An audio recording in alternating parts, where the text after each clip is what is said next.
Ce jour-là, à Anaheim, en Californie, une attraction venant d'un autre lieu ouvre ses portes dans le parc. Son intention est noble et pacifique, faire chanter les peuples. On l'a compris. Je veux parler de It's a Small World, un monde de poupées colorées aux costumes folkloriques qui cache une histoire plus profonde et plus complexe qu'il n'y paraît. Tu veux sans doute parler de la genèse de l'attraction qui, si je ne me trompe pas, commence ailleurs, pas en Californie, mais à New York. Exactement. It's a Small World naît dans un contexte bien particulier, celui de l'exposition universelle de New York en 1964. L'Expo 64-65, c'était un rendez-vous colossal, une vitrine du progrès, et pour Walt Disney, c'était surtout une opportunité d'élargir ses horizons créatifs. Ainsi, Disney va créer pour le pavillon Ford une attraction innovante, le Magic Skyway. Cette balade dans le temps, à bord de voitures électriques guidées, offrait un voyage à travers l'histoire de l'automobile. Ce sera le laboratoire des futurs systèmes de transport automatisés des parcs Disney. Cette exposition est donc un véritable terrain d'expérimentation pour Walt Disney. Absolument. Et Disney n'est plus seulement synonyme de film ou de parc à thème,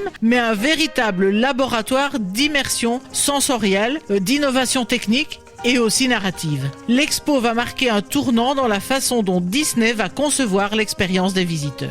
Dans ce contexte, il fut chargé de plusieurs projets, dont 2 majeurs. Le premier, on vient d'en parler, il l'a conçu pour Ford, et puis il y a celui qui donnera naissance à It's a Small World. Il s'agit d'une commande de l'UNICEF, une attraction qui devait être sponsorisée par Pepsi Cola Company. L'idée était d'explorer l'unité des enfants autour du monde.